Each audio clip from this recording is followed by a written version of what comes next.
So the Rising of the Shield Hero has finally come to an end, people. And I must say, it's been one heck of a ride for me personally. Welcome back to the channel. Sanju Uchiha here. I mean, who else could it be really at this point? Like, I've done like so many videos. But anyway, yeah, welcome back to the channel. Hope everyone's having a great day. Of course, yeah, Rising of the Shield Hero. Now, I did a video earlier this week, just kind of talking about my opinion and my experience watching Rising of the Shield Hero, like what I think of the series as a whole for the most part. But I guess some of those points may be repeated here for this episode 25, this season 1 finale review slash opinion discussion thingy. Yeah.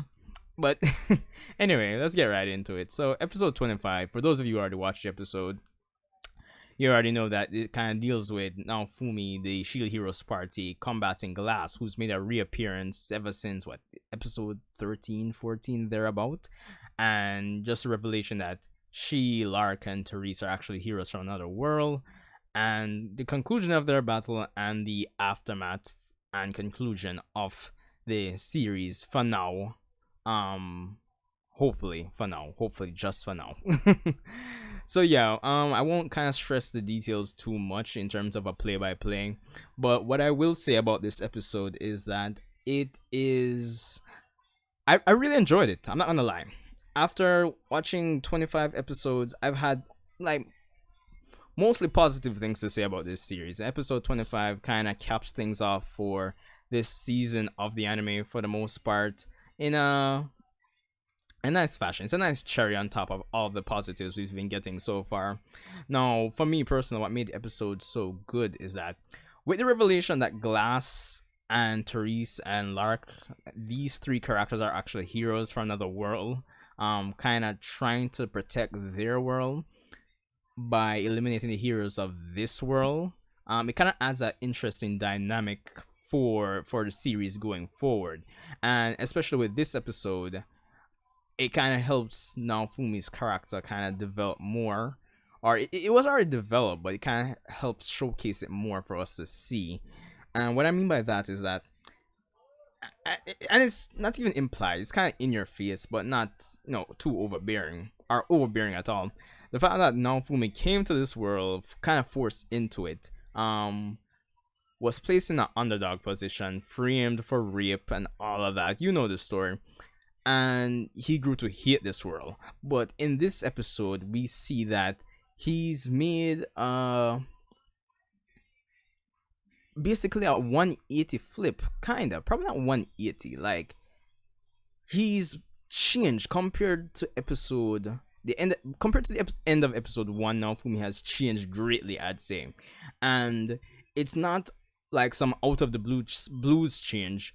It's change that we saw over the course of the entire series, and with the fact that he's confronted with the fact that he has to fight people like him who are trying to save their world, or I don't know if it's a case like Glass and Teresa and those guys were pulled from some alternate version of Japan to to that world. But the case is now for me, now it's a question: does he care about this world enough to kill these other heroes? The main character is questioning himself, and that was good. I found it to be a nice cherry on top of all the development now Fumi has had over the course of the series. Like, it's very entertaining, very nice to watch. Now, the fight for the most part was pretty good. I've gotten into the manga for Rising of the Shield Hero, and I plan to continue it. I left off on the manga wise. I left off at the end of the battle between Naofumi and Glass and Lark and Therese for the most part. So I kind of went ahead with this episode because this episode went beyond that. So I guess I kind of self-spoiled it for me. But I would imagine they kind of change around a few things just to give it this kind of series finale kind of feel, which it did have.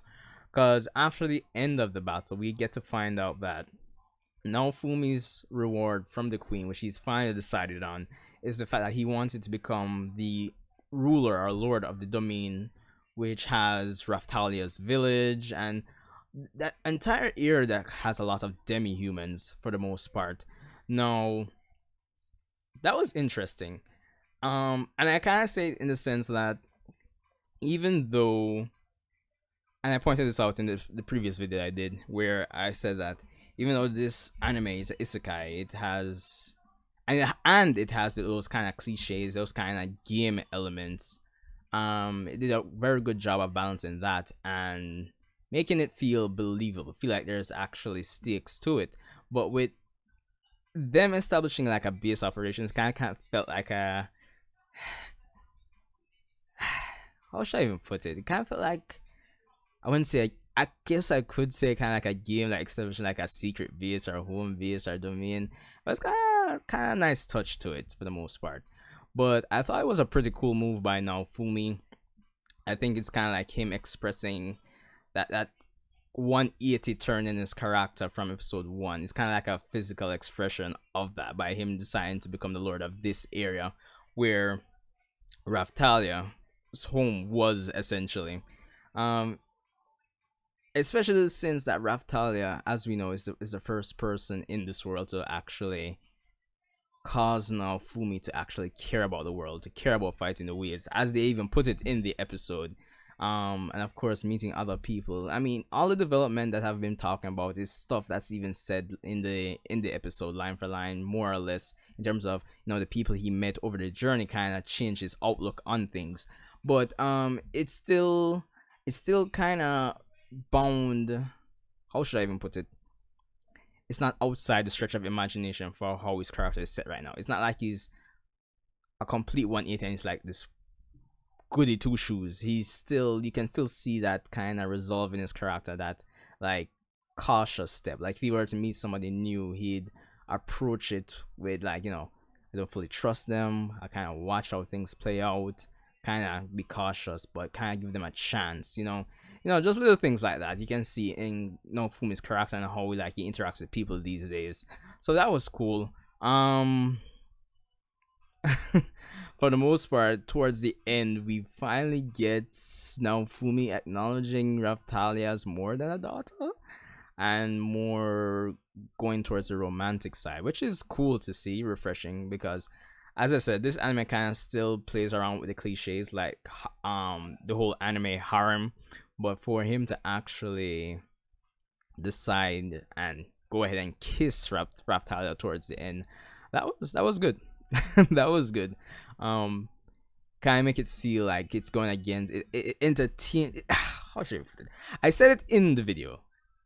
This anime caters to those person that love those whole anime cliches, but at the same time, it does it in a reasonable or logical manner. At the same time, it's just rooted in the fact that the decisions and how Naofumi has treated people over the course of the series, I could see anybody reacting and acting that way if you were placed in the same shoes. Relatability, and that's exactly what this episode helps to emphasize by putting the cherry on top of all the development we've had throughout the series for the most part. All I can say is that Rising of the Shield Hero, definitely a must watch. I definitely enjoyed episode 25. Nice showcase of Naofumi's development throughout the course of the series. And I must say, by the end, it's an interesting setup. I hope I get to see this in the manga as well, which I figure I will. But it seems like we're setting up to get some more development for the other heroes who have been pretty useless for the most part throughout the course of the series. I don't think anyone will disagree with me on that one. It's a case where I think that's the natural or like logical next step going forward with the series.